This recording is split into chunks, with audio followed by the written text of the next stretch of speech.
Assalamualaikum warahmatullahi wabarakatuh. Selamat datang.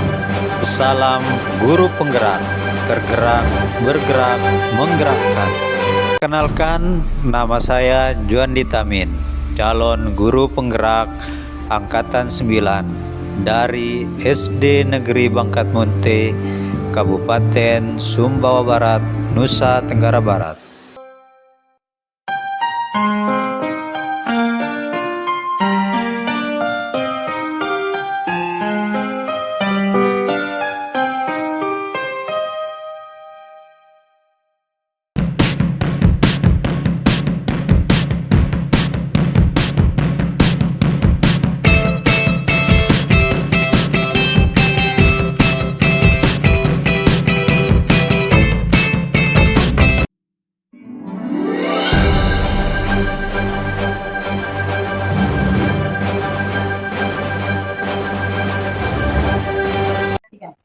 Assalamualaikum warahmatullahi wabarakatuh.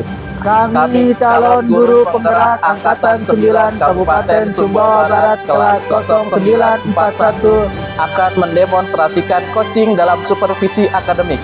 Perkenalkan, nama saya Juandi Tamin sebagai supervisor. Saya Uki Waluyo sebagai coach. Saya Abdul Iskak sebagai coach. Selamat menyaksikan.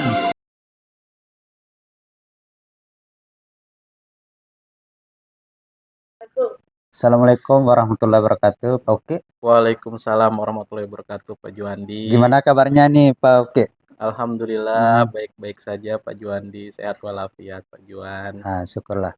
Nah, gini Pak Uki, saya juga lagi baik juga ini Pak Uki. Hari ini katanya Pak Uki itu akan melakukan proses coaching gitu, Pak. Betul, Pak Juan. Saya nanti akan melakukan proses coaching bersama dengan Pak Hifzan. Kebetulan beberapa waktu yang lalu Pak Hifzan itu menghubungi saya via telepon. Beliau menyampaikan bahwa ingin bertemu dengan saya, ingin membicarakan sedikit keluh kesahnya gitu, Pak Juandi. Nah, ini Pak Uki, sebelum proses coaching ini nanti itu apakah sebelumnya sudah ada komunikasi dengan beliaunya, Pak Ihsan itu, Pak? Ya, jadi kurang lebih 2-3 hari yang lalu itu Pak Juandi, Pak Hifzan nelpon saya, menghubungi bahwa beliau ingin bertemu untuk sedikit konsultasi atau berbicara mengenai keluh kesahnya selama di sekolah. Pak Juan. Nah, cuma gini ya Pak Uki, nanti itu pada saat coaching ini antara Pak Uki dengan coachnya, saya mungkin akan mengamati gitu Pak, bagaimana di mana saya itu akan memberikan penilaian berdasarkan rubrik penilaian itu Pak. Baik. Yang mana yang akan saya lihat di sini Pak, antara lain itu apakah langkah-langkah coaching itu sudah sesuai dengan alur tirta atau belum, itu yang akan saya amati pertama. Mungkin di sini mungkin Pak Uki masih ingat tentang alur tirta itu kan? Itu yang baik, Pak Juan. Jadi saya nanti akan berusaha mengcoaching Pak Abdul Hifzan berdasarkan alur tirta, yaitu dimulai dari tujuan masalahnya, terus kita yang kedua identifikasi permasalahan, yang ketiga adalah rencana aksi, dan yang terakhir adalah pengambilan tanggung jawab dari si coach itu sendiri. Nah, itu yang penilaian pertama yang akan saya lakukan. Terus untuk yang kedua itu, apakah nanti itu Pak Uki itu sudah memberikan pertanyaan-pertanyaan berbobot, itu yang dengan kata kunci kepada coaching, itu yang pertanyaan yang kedua yang akan saya nilai.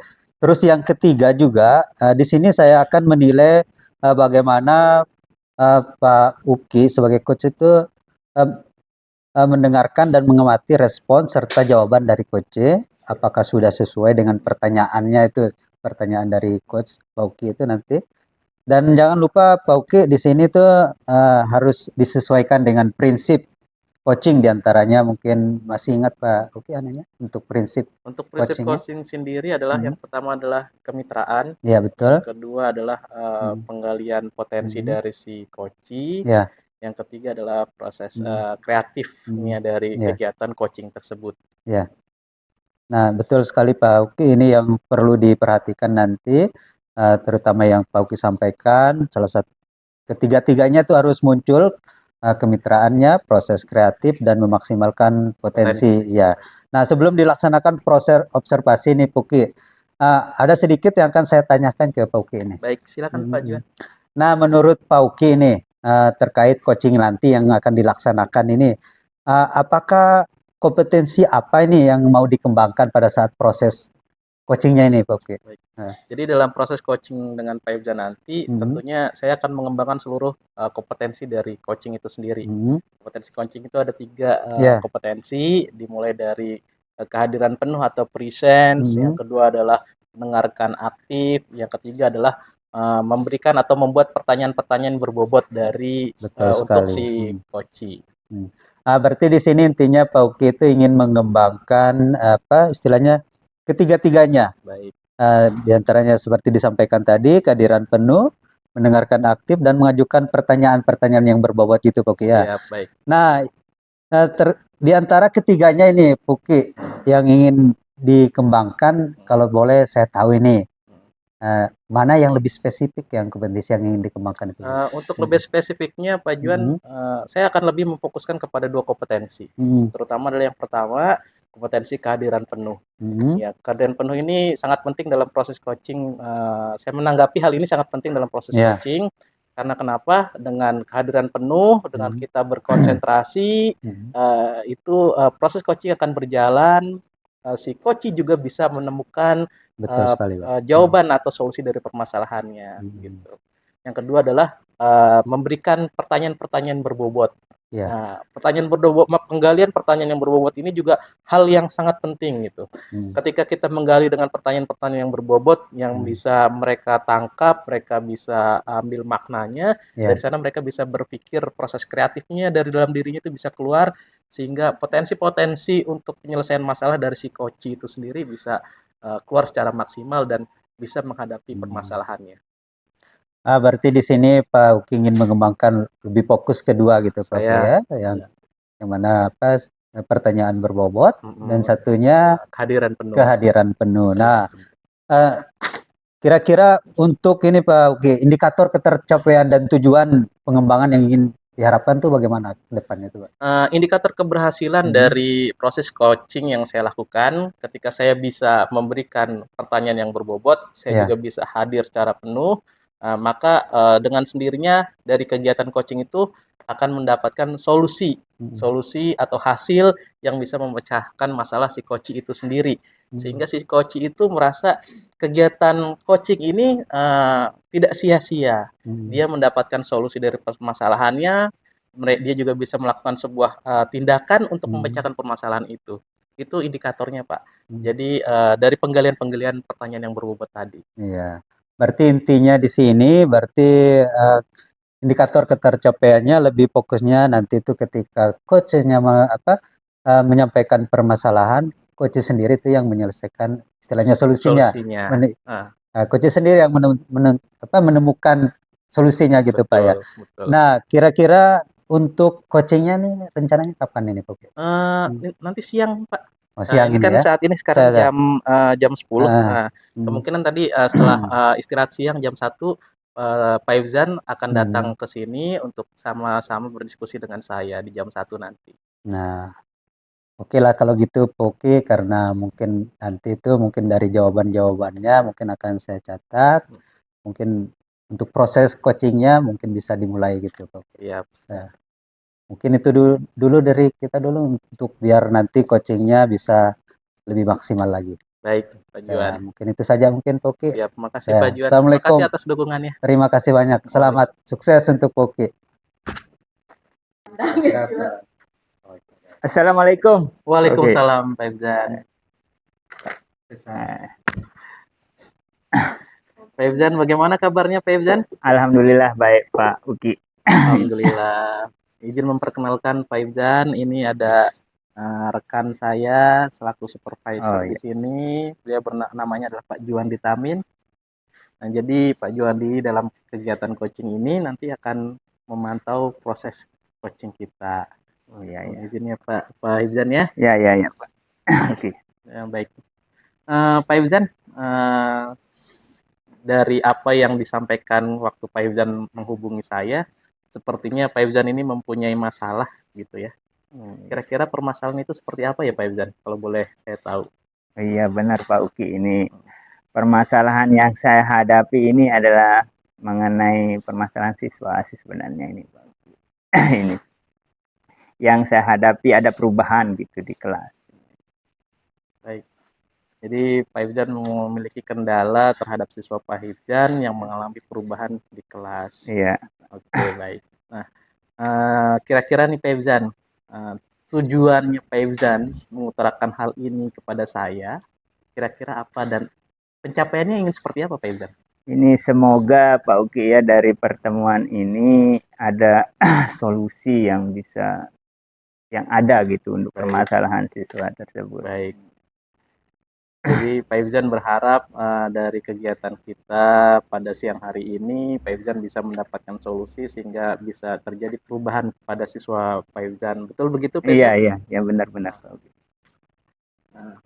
Nah, sebenarnya apa sih kendala siswa Pak Ibzan itu sendiri gitu, yang membuat Pak Ibzan ini merasa di belakangan ini Pak Ibzan tuh merasa resah, gelisah gitu. Oke, begini Pak Uki ya, sebelumnya ini kan kondisi siswa ini normal gitu dalam hal kedisiplinannya. Tapi Ya, beberapa hari terakhir ini kedisiplinannya menurun, baik. terutama pada saat masuk jam kelas ini. Yang terutamanya normal sekarang ini malahan apa istilahnya siswanya sampai 30% kadang-kadang nggak ada di kelas. Intinya lama masuknya, terlambatnya gitu, terlambat masuk kelas ini. Jadi yang saya tangkap di sini Pak Ibzan mengalami kendala terhadap peserta didik atau siswanya Pak Ibzan yang ketika siswanya Pak Ibzan ini masuk ke dalam kelas ini terlambat gitu ya dari sisi waktu, artinya dia terlambat masuk kelas sehingga termasuk ke dalam ketidakdisiplinan. Iya, Begitu benar, Pak Ibzan ya? benar. Baik. Nah, dari Pak Ibzan sendiri bagaimana sih terhadap kondisi yang sekarang ini? Menurut Pak Ibzan, rasanya Pak Ibzan itu bagaimana? Perasaan Pak Ibzan?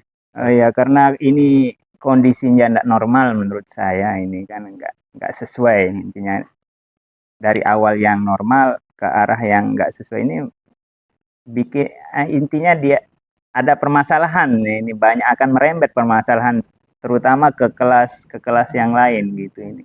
Terutama ini kan siswanya ini harus dicari dulu ini siswanya. Memang ada di dalam sekolah siswanya, tapi kita harus cari dulu baru mereka akan masuk ke kelasnya. Ini kan nanti mereka itu bisa saja di kelas lain, takutnya nanti bikin masalah di kelas lain. Gitu. Jadi saya menanggapi dari pernyataan Pak Ibzan bahwa Pak Ibzan sendiri merasa kurang nyaman terhadap kondisi sekarang ini setelah terjadi perubahan dari siswa Pak Ibzan sendiri yang sebelumnya lebih disiplin dibandingkan dengan saat ini yang kurang disiplin. Nah, kalau secara statistika menurut Pak Ibzan ini kira-kira persentase penurunan kedisiplinan siswa Pak Ibzan ini di rentang berapa Pak Ibzan? Kalau penilaian saya misalkan dari rentang 90 ya turunnya ya ke 60%. Cukup signifikan anunya perubahan drastis. Penurunan kedisiplinan siswa Pak Ibzan sendiri mencapai 30% ya. Sehingga berdampak pada akhirnya dalam proses kegiatan belajar mengajar menjadi terhambat juga ya karena banyak siswa yang datangnya terlambat. Nah, dari hal tersebut nih Pak Ibzan ya, kira-kira dari sisinya Pak Ibzan sendiri rencana aksi apa yang Pak Ibzan akan coba lakukan agar kondisi yang saat ini terjadi bisa kembali normal kembali seperti kondisi sebelumnya atau bahkan lebih tinggi lagi kondisinya, lebih baik lagi. Iya Pak Uki. Memang rencana aksi yang saya lakukan gitu Pak Uki ya. Yang pertama itu kerjasama dengan wali kelas itu prioritas. Yang kedua kerjasama dengan guru BPBK-nya itu yang kita terapkan gitu ini. Pada saat kita tahu kondisi siswanya berubah di sini, langsung hubungi wali kelas dan BPBK. Jadi rencana aksi yang akan coba Pak Ibzan lakukan adalah dengan berkoordinasi Pertama koordinasi dengan wali kelas, Wali kelas. yang kedua koordinasi dengan Guru guru BP. BP. Nah, sejauh ini keterlaksanaan untuk koordinasi dengan wali kelas dan guru BP itu seberapa jauh, Pak Yuzan? Cukup intens sih kolaborasinya, cuma ini efek ke siswanya ini masih ada saja yang siswa yang bermasalah tadi. Mungkin hari ini bisa diselesaikan, besoknya lagi gitu. Intinya ada permasalahan siswa diselesaikan hari ini, solusi udah ada, jarak 2 hari 3 hari ada lagi gitu. Oke, Pak Irzan. Dari kolaborasi dengan wali kelas dan guru BP ini, kira-kira persentase perubahan atau perbaikannya sudah bisa mencapai berapa persen, Pak Irzan? Bisa meningkat sih, cuma ini konsisten dari siswanya yang belum gitu. Belum. Kalau kami guru, wali kelas dan guru BK, intinya kalau intens kelihatan memang progres peningkatan kedisiplinan. Cuma kadang-kadang itu ada saja yang kejadian permasalahan lain lagi. Iya. Jadi saya tangkap bahwasanya dengan koordinasi dengan wali kelas dan guru BP ada perubahan. Iya. Cuman memang belum maksimal, belum terjadi perubahan secara masif. Nah, rencana selanjutnya, plan B, rencana B-nya dari Pevzan sendiri atau langkah selanjutnya dari Pevzan sendiri agar lebih maksimal upaya atau langkah apa lagi yang akan Pevzan lakukan? Mungkin ini langkah yang istilahnya selanjutnya ya, setelah koordinasi dengan wali kelas, ke BPBK.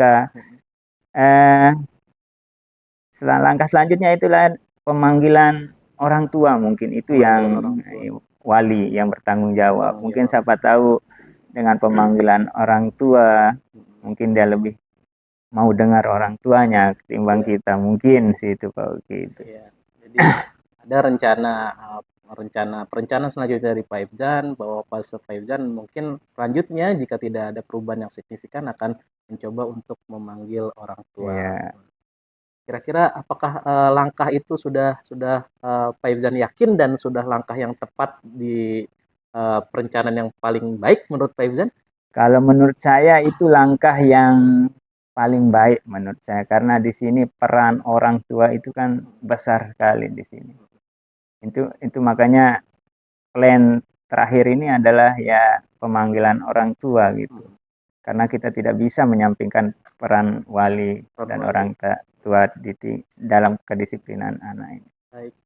Ya, artinya dengan nanti ketika Pak Ifzan sudah berusaha memanggil orang tua, ya harapannya bisa kembali kedisiplinan siswa itu, kedisiplinannya bisa kembali seperti semula. Nah, kira-kira dari perencanaannya Pak Ifzan ini, dari langkah-langkah rencana aksinya, baik mulai dengan berkoordinasi dengan wali kelas, guru BP, sampai dengan terakhir tadi dengan perencanaan dengan orang tua, kira-kira waktu yang dibutuhkan kira-kira berapa lama Pak Ifzan? Waktu yang dibutuhkan untuk yang saya butuhkan kira-kira 1 minggu sih bisa untuk intinya panggil orang tua, terus kita lihat istilahnya perubahannya bisa 1 minggu. Jadi Pak Ifzan akan berusaha untuk melakukan perubahan, perbaikan dalam waktu 1 minggu. Nah, peran Pak Ifzan sendiri ya di ketika Pak Ifzan melakukan sebuah rencana aksi tersebut, peran Pak Ifzan mengambil penanggung jawab sebagai apa ini Pak Ifzan? Saya di sini sebagai fasilitator saja. Fasilitator intinya mempertemukan orang tua dengan siswa. Kita di sini kan ada siswa yang menyampaikan permasalahannya gitu. Kami juga menyampaikan data. Ini jadinya orang tua tahu, anak juga tahu kesalahannya gitu. Jadi dari saat pertemuan itu siapa tahu ada solusi dari orang tua, solusi dari siswa, atau ada masalah yang tidak disampaikan oleh muridnya gitu, oleh siswa gitu. Jadi dalam hal ini Pak Ifzan akan mencoba mengambil peran bertanggung jawab sebagai seorang fasilitator yang mencoba menjembatani antara murid dengan guru dan wali kelas atau guru BP dan juga dengan orang tua. Memang ini bukan di mata pelajaran saya aja ini Pak Uki, ini rata gitu ini. Jadi kalau bisa dibilang inilah permasalahan bukan permasalahan dalam kelas Iya, Faizan saja ya, bukan. tapi permasalahan yang sudah menjadi permasalahan Iya, di sekolah. iya. Ini awalnya kan normal, tapi beberapa hari terakhir kok berubah gitu. Ya itu ya. Baik. Jadi Pak Ibzan, apa yang sudah diutarakan dan disampaikan Pak Ibzan tadi, saya sudah menangkap dengan sangat baik. Perencanaan Pak Ibzan itu sudah cukup matang, sudah cukup baik, rencana aksinya juga sudah baik, tinggal eksekusinya. Ya. Mungkin Pak Ibzan apakah yakin dengan hal-hal yang akan dilakukan tadi bisa tuntas permasalahannya? Kemungkinan besar bisa Pak Uki. Insyaallah. Karena ini memang jalannya kayaknya itu saya prediksi saya bisa. Ya. Ya. Artinya Pak Ibzan sudah menemukan jawaban sendiri atas permasalahan Pak Ibzan, ya. Pak Ibzan sudah yakin betul bahwa dengan apa yang akan dilakukan Pak Ibzan, permasalahan Pak Ibzan itu akan bisa terpecahkan. Ya. Saya mengapresiasi langkah Pak Ibzan. Langkah Pak Ibzan sudah cukup luar biasa, sudah luar biasa. Ya, Pak Ibzan sudah punya plan A, Pak Ibzan sudah punya plan B, Pak Ibzan sudah berusaha mengambil tanggung jawab yang luar biasa juga. Tinggal proses eksekusi dan konsistensinya. Iya. Begitu ya Pak Ibzan ya? Ya, saya rasa saya akan bertanggung jawab. Intinya apa yang solusi yang saya sampaikan tadi saya akan lakukan secepatnya gitu. Iya. Tetap semangat Pak Ibzan, sukses untuk Pak Ibzan. Terima Oke, kasih sih. banyak Ya. ya. Mohon maaf apabila dalam penyampaian tadi ada hal-hal yang kurang berkenan di hati Pak Ibzan. Saya juga minta maaf Pak Ugi. Terima kasih banyak Pak Ibzan. Sukses selalu untuk Pak Ibzan. Itu indikator pencapaian saya sudah memaksimalkan untuk bisa hadir secara penuh gitu. Dari kehadiran saya secara penuh, akhirnya saya bisa menggali potensi dari si Koci itu sendiri. Gitu. Nah ini sudah luar biasa ini Poki. Terus ini Poki kan kalau saya perhatikan tadi sudah melakukan dengan ya, luar biasa, dan kalau menurut refleksi saya ini kan sudah saya mati ini berhasil lah melakukan coaching dengan alur Tirta itu Pak. Betul. Nah sesuai dengan yang tadi saya mati juga ada beberapa catatan ini Poki. Betul. Nah tadi Poki sudah berhasil menyampaikan gimana menanyakan tujuan itu kepada coach yang dalam hal ini Pak Hipsan itu Pak. Betul. Nah selanjutnya Pak Poki juga mengarahkan itu coachnya untuk membuat setelah itu menggali lagi untuk melakukan identifikasi lagi itu Pak. Nah selanjutnya Poki sudah bisa bagaimana supaya coachnya itu bisa membuat rencana, dan terakhir itu Poki juga bisa bagaimana Pak Hipsannya bisa mengambil tanggung jawab pada masalah beliau itu. Nah saya tadi juga mendengar percakapan Poki tentang coach itu, Poki juga bisa sudah fokus gitu memberikan pertanyaan-pertanyaan berbobot gitu Pak Poki. Nah yang ingin saya tanyakan lagi ini Poki, ke depannya harapan Poki itu kira-kira kompetensi mana ini yang mau dikembangkan ini Poki terkait coaching yang telah dilakukan itu Pak? Baik. Satu kompetensi yang penting menurut saya dan akan terus saya lakukan, ketiganya penting Pak Juan, dan akan terus saya kembangkan mulai dari kehadiran penuh dari presence, terus mendengarkan aktif, dan juga membuat pertanyaan yang berbobot. Ketiganya itu akan saya terus kembangkan, tetapi satu hal yang saya ingin lebih kembangkan dari dua kompetensi lainnya adalah dengan memberikan pertanyaan yang berbobot. Karena kenapa ingin saya kembangkan dari sisi memberikan pertanyaan yang berbobot? Karena dengan memberikan pertanyaan yang berbobot itu adalah proses kreatif. Jadi kita bisa menggali kreativitas si coach itu untuk bisa berpikir. Ketika mereka berpikir, mereka akan mendapatkan solusi sehingga akan hadirlah pemecahan masalah dari coach yang terhadap masalah yang dihadapinya. Nah ini saya rasa sudah luar biasa ini pokoknya tentang pemahaman dalam coachingnya, dan mudah-mudahan kedepannya istilahnya bagaimana lebih memaksimalkan lagi untuk proses coachingnya sehingga kita tetap melaksanakan coaching itu sesuai dengan alur Tirta itu. Nah mungkin itu saja mungkin yang untuk hari ini Pak Uki. Saya rasa proses coachingnya sudah berjalan lancar, dan semua yang disampaikan itu dengan Pak Hipsan tadi kayaknya sudah sesuai dengan alur Tirta. Mungkin itu saja mungkin Pak Uki. Terima kasih Pak Saya Juandi. mungkin bisa saya akhiri mungkin kegiatan kita ini. Saya pamit dulu. Assalamualaikum warahmatullahi Waalaikumsalam wabarakatuh. warahmatullahi wabarakatuh. Izin pamit Pak Uki. Sukses Pak.